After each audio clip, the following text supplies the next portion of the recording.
Olá, seja bem-vindo a marcoteles.com.br. Hoje eu quero conversar com você sobre o que é humildade.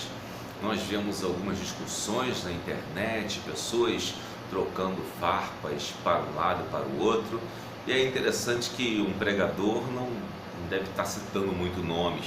Algumas pessoas acham que não citar nomes é covardia.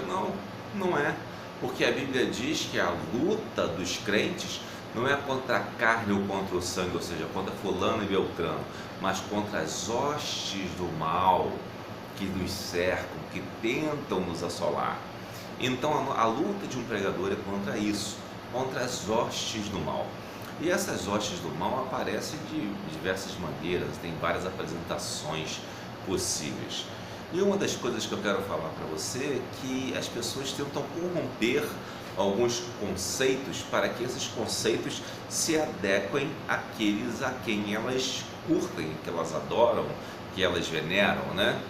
Por exemplo, o que é humildade, né?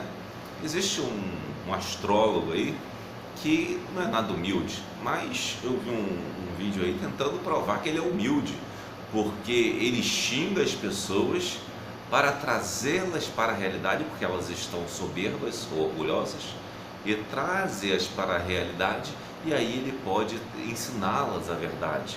Ora, isso aí então está dizendo que ele ofende as pessoas para chocá-las, para que ele entre no argumento deles. Ou seja, a ideia dos Olavetes é ofender para chocar, para que você fique sem reação e se submeta ao poder retórico deles, para que você se torne manipulável, que você possa ser manuseado retoricamente. Então essa é a ideia, mas a pessoa não percebe que está dizendo isso. Fala com palavras bonitas, com floreios filosóficos, mas não percebe a essência do que está dizendo. E é interessante que as pessoas usam filosofia para explicar o que é humildade, embora saibam que humildade é um conceito cristão, um conceito que não tem nada a ver com a filosofia, nem muito menos com o direito romano ou coisas desse tipo. Os gregos e romanos consideravam a humildade um tipo de fraqueza, né? Talvez uma das piores fraquezas para eles. O orgulho era algo fundamental para eles, né? Nós podemos até dividir um pouco entre o orgulho e a soberba, né? Porque você pode ter um orgulho assim considerado em menor grau, no sentido de que você tem orgulho de seu filho ser uma boa pessoa, né? De ser uma pessoa trabalhadora. Esse é um tipo de orgulho em menor grau, não é aquele orgulho voltado para a soberba.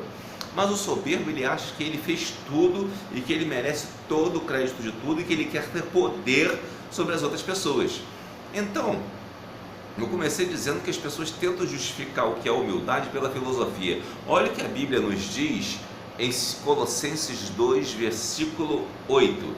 Cuidado que ninguém vos venha enredar com sua filosofia e vãs sutilezas, conforme a tradição dos homens, conforme os rudimentos do mundo e não segundo Cristo. Ora, quando alguém tenta explicar humildade através da filosofia, não está explicando humildade. Não está explicando humildade, está te enrolando, tá? Então, vamos entender o seguinte: a humildade ela tem uma relação direta com o poder, especialmente o poder de Deus, né? E esse poder de Deus, ele é um poder tão maravilhoso, tão perfeito, que você precisa reconhecê-lo com certeza para que possa perceber a vontade de Deus. E como nós podemos entender que a humildade tem a ver com submeter-se ao poder de Deus, ou mesmo submeter-se ao poder do outro, né? De livre e espontânea vontade, não porque você recebeu um palavrão na cara e teve que se recuar para ouvir, para não ser mais ofendido. Isso aí não é humildade, isso aí é covardia. Aí sim é covardia. Você é ofendido e você recua porque você tem medo de mais ofensa. Você tem medo de receber outro palavrão, aí você recua. Isso é covardia, isso não é humildade, tá? Então eu vou mostrar para vocês que a humildade que Jesus Cristo nos mostra em Mateus capítulo 4, quando ele foi tentado no deserto por Satanás. Jesus teve 3 tentações. Essas tentações tinham a ver com 3 tipos de poderes que o homem pode ter. Eu vou ler para vocês e vou mostrar para vocês na Bíblia o que é humildade, que é você submeter-se ao poder de Deus e não ao poder mundano, tá? Palavrão é poder mundano, não é poder de Deus. Então vamos lá. O versículo 1 diz o seguinte: a seguir, foi Jesus levado pelo Espírito do deserto para ser tentado pelo diabo. E depois de jejuar 40 dias e 40 noites, teve fome. Então o tentador, aproximando-se, lhe disse: se és filho de Deus, manda que essas pedras se transformem em pães. Jesus, porém, respondeu: está escrito, não só de pão viverá o homem, mas de toda palavra que procede da boca de Deus. Qual é o poder que está envolvido aqui, que Satanás tenta enredar Jesus, mas Jesus dá-lhe a resposta correta, né? O poder que ele tenta enveredar aqui é o nosso poder físico, o poder do nosso corpo, o que podemos fazer com o nosso corpo. Vivemos numa sociedade, inclusive, que trata muito dessas questões de estética, de bem-estar e coisas parecidas. Claro que você pode estar numa academia para ter mais saúde, mas não significa que você querer ter esse poder na saúde, querer ter força, querer saber bater melhor, né? Não que tenha nada contra o esporte de luta, claro, você pode até fazer isso como esporte, mas não fazer isso para tentar agredir o outro, né?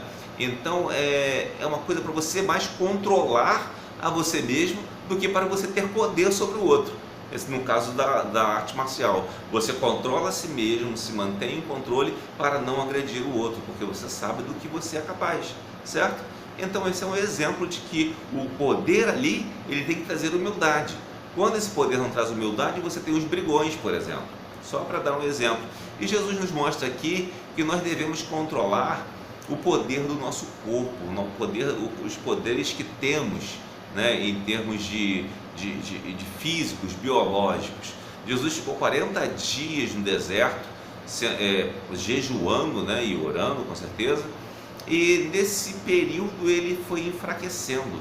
Ele estava fisicamente, digamos, estaria provavelmente com menos poder físico.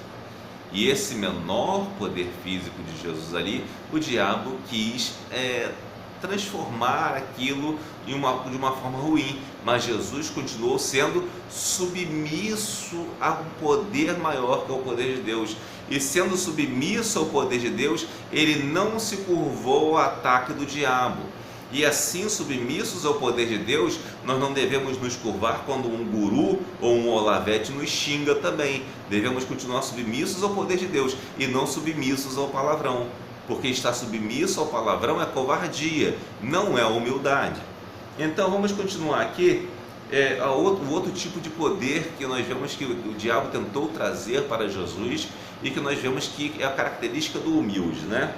Então o diabo levou a cidade santa, colocou-o sobre o pináculo do templo e lhe disse: se és filho de Deus, atira-te abaixo, porque está escrito: aos seus anjos ordenará a teu respeito que te guardem, e eles te sustentarão nas suas mãos, para não tropeçares na alguma pedra. Olha, veja bem, o diabo não disse nenhuma mentira até aqui, né? Ele só foi dizendo verdade, mas Jesus foi mostrando que mesmo aquilo que ele estava dizendo, sendo verdade, olha só, dizendo a verdade, mas dizendo com má intenção. Se a pessoa diz a verdade com má intenção, essa verdade é perigosa, essa verdade não é a verdade perfeita. Então a pessoa dizer: porque eu disse a verdade, porque eu digo a verdade, eu sou bom, não é suficiente. Tem que dizer a verdade e a intenção tem que ser bem patenteada, uma intenção de valorizar o povo de Deus e não, por exemplo, de destruir os evangélicos para uma hegemonia de seu grupo religioso. Isso não é uma boa intenção, né? Como nós estamos falando do guru lá. E Jesus, quando ele viu isso, que o diabo tentava ele em outro poder, ou seja, no poder da espiritualidade, né? Da nossa relação com Deus. Jesus tinha uma relação com Deus, tem, né? Que ninguém na história teve, né? Nenhuma pessoa na história teve. Só Jesus poderia ter aquela relação própria que ele teve com Deus. E é interessante que Jesus responde para ele: também está escrito, não tentarás o Senhor teu Deus. Mais uma vez Jesus mostrando o quê? Submissão ao poder de Deus, enquanto ele estava aqui na terra. que aqui na terra ele tinha uma missão para nos substituir, então ele tinha que ser submissos como nós devemos ser submissos. Isto é a verdadeira humildade. Recapitulando, para ser humilde, você tem que submeter a Deus os seus desejos carnais, as suas necessidades mesmo carnais. Para ser humilde, você tem que submeter a Deus, inclusive, a sua espiritualidade, a sua noção do que é certo, do que é errado, a sua noção das coisas que Deus tem para você, do que você pode pedir a Deus e do que você não pode. Isso pode dar um discurso longo, mas não vou me estender aqui. E por fim, o diabo levou ainda para um monte muito alto, mostrou-lhe todos os gênios do mundo e a glória deles, e disse-lhe: tudo isto te darei se prostrado me adorares. Então Jesus lhe ordenou: retira-te, Satanás, porque está escrito: ao Senhor teu Deus adorarás e só a eles darás culto. Com isso deixou o diabo, e eis que vieram anjos e os serviram. Observe, o outro tipo de poder sobre o qual devemos buscar a humildade é o poder de comando, né? O poder de domínio, né? Deus nos deu esse domínio das coisas. Lá em Gênesis capítulo 1, ele dá um domínio das coisas para toda a humanidade, mas às vezes nós queremos ter essa soberba de ser superiores aos outros. Então, quando você precisa encontrar a Deus, você precisa encontrar a humildade, é necessário entender que a humildade significa não se corromper por aquelas riquezas que te oferecem, as riquezas de domínio sobre qualquer coisa, mesmo que seja sobre todo o mundo. Então é necessário não se corromper pelo desejo das riquezas, pelo poder mundano. Então o humilde, ele não se curva nem mesmo ao poder de satisfazer as suas necessidades físicas, né? Físicas e biológicas de modo geral. Não se curva também a sua necessidade de ter um poder espiritual. Tem gente procurando um poder espiritual maior que os outros, mas Deus dá o mesmo poder a todos, né? E também não se curva a ter um poder secular maior do que os outros. Mas agora o sujeito que procura sempre um poder secular maior do que os outros, está focado na política para buscar um poder secular maior, tentar criar uma hegemonia, automaticamente ele não pode ser humilde, certo? Um sujeito que de repente tenta a Deus de alguma forma, quando diz que não ocorreu um crime da Igreja Católica como a Inquisição, para negar isso, para poder não ser jogado para baixo posteriormente por causa desse dado. Isso é muito estratégico, negar a Inquisição, tá? Porque se ele nega a Inquisição, então ele não pode ser contestado depois. E é interessante que o mesmo sujeito que entende que as coisas são necessárias riquezas, né? Se apega a riquezas de alguma forma e não entende que nem só de pão viverá o homem, mas está apegado a isso. Quando você fala que o mais importante é Jesus, que o mais importante é servir a Deus e não propriamente combater o comunismo, porque se você serve a Deus, o comunismo simplesmente se deteriora, né? Então, quando você pensa que o mais importante é outra coisa do que servir a Deus, automaticamente você não está sendo humilde.